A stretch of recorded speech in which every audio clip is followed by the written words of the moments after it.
in a bold move that signals the end of an era and the beginning of a high-stakes gamble. Parker Schnabel has officially retired Big Red, the trusty wash plant that helped him haul in thousands of ounces of Klondike gold over the years.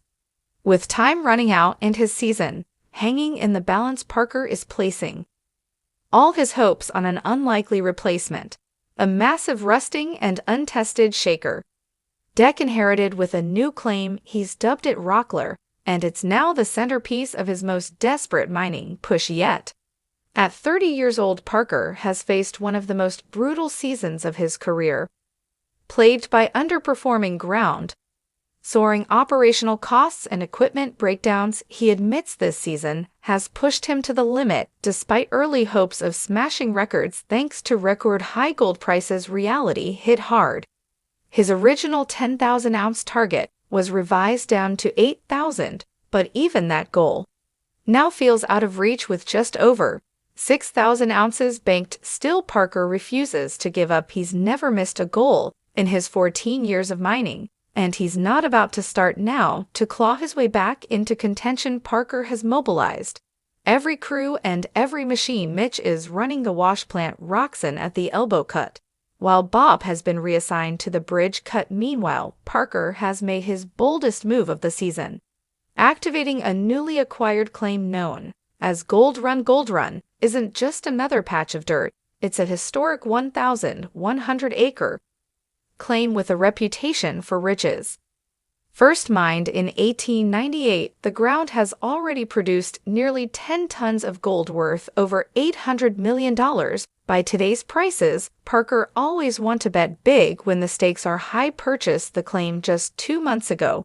He sees it as his last real shot at salvaging the season. Arriving on site, he wasted no time. While most miners were shutting down for the winter, Parker and his crew were just getting started. Using a high-powered water monitor, he blasted away frozen overburden to expose the untouched paid dirt beneath his dog, Rock Gobbler.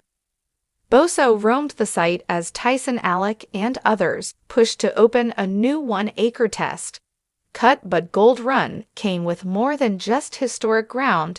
It also included a gigantic, decades-old shaker deck wash plant. Nobody knew if it worked. It hadn't been run in years, but with no time to build a new plant and Big Red already maxed out and aging, Parker made the call.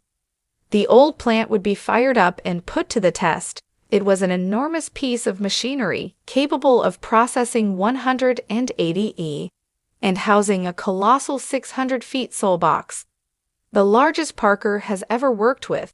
He nicknamed it Rock Gobbler, a fitting title for a plant that looked like it could devour everything in its path if it worked. Tyson and mechanic Alec Kelly got to work immediately. They began with the generator, holding their breath, and to everyone's surprise, the lights flickered on. From there, they began checking and patching what they could. The grizzly bars were missing pins.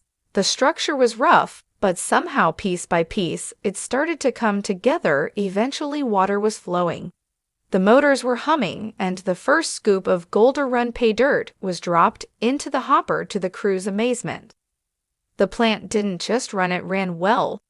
Parker had pulled off a miracle to ensure maximum gold recovery. Parker called in gold recovery expert Chris Mitt. Though unfamiliar with the Rock Gobbler's design, Chris said about fine-tuning the SLE system and adjusting water flow rates, he knew the stakes were high. Any loss of gold would be disastrous at this stage. After a few key adjustments, Chris saw immediate improvement with the SLE box running cleaner and more efficiently. He felt confident the plant could do the job for a crew used to fine-tuned modern systems.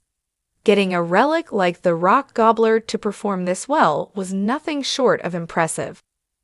With Rock Gobbler now running alongside Roxanne and the Dominion plants, Parker found himself operating 3 wash plants at once, a first in his career. It was a logistical nightmare, but one he was willing to take on every ounce. Gold Rush mattered now. The team was stretched to the edge of exhaustion, but they shared Parker's sense of urgency. At Gold Run, Alec and loader operator John Kurtz were feeding the plant with up to 150 yards of paid dirt per hour, far more than expected. Even John admitted he never thought the old plant would run again, but now it was performing beyond expectations. "It's Goblin Rock," he said with a grin as things began to click into place. Parker climbed into a loader to manage the fine tailings piling up near the plant. For a brief moment, momentum was on their side. Then, without warning, the feed belt stopped cold. Parker jumped out of the loader frustrated and on high alert. Mechanical failure is always lurking in the shadows, and even the smallest hiccup could undo hours of progress. He raced to find the cause, because at this point in the season there's no time left to waste.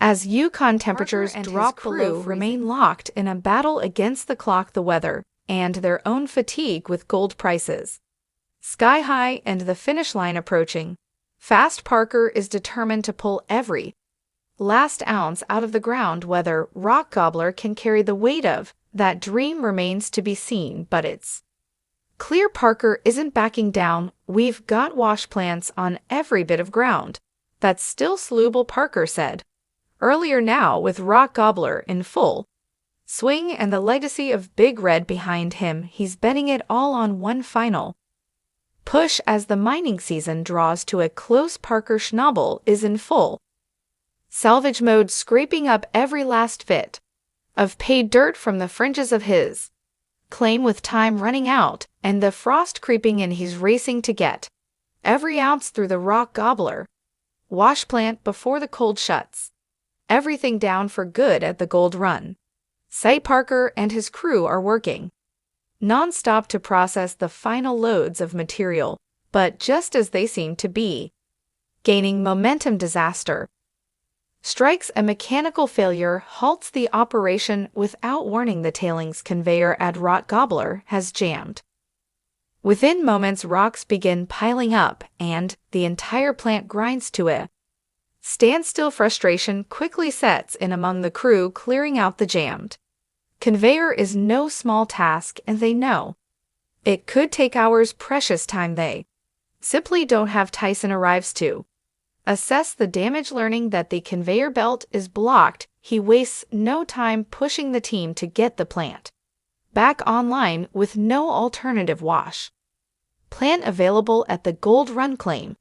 The Rock Gobbler is Parker's only chance to finish strong despite the crew's weariness. They dig in. Literally shovels in hand, they clear out the jam and prepare for a restart.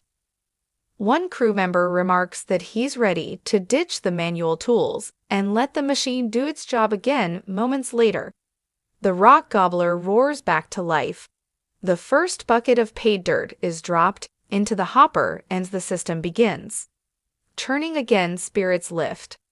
Immediately, the plant, against all odds, is still running and running strong.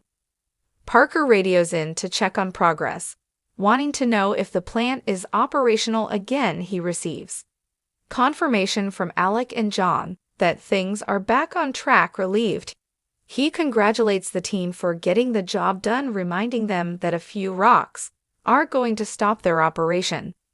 This late in the game, at this stage of the season, every ounce of gold still in the ground has to be earned the hard way.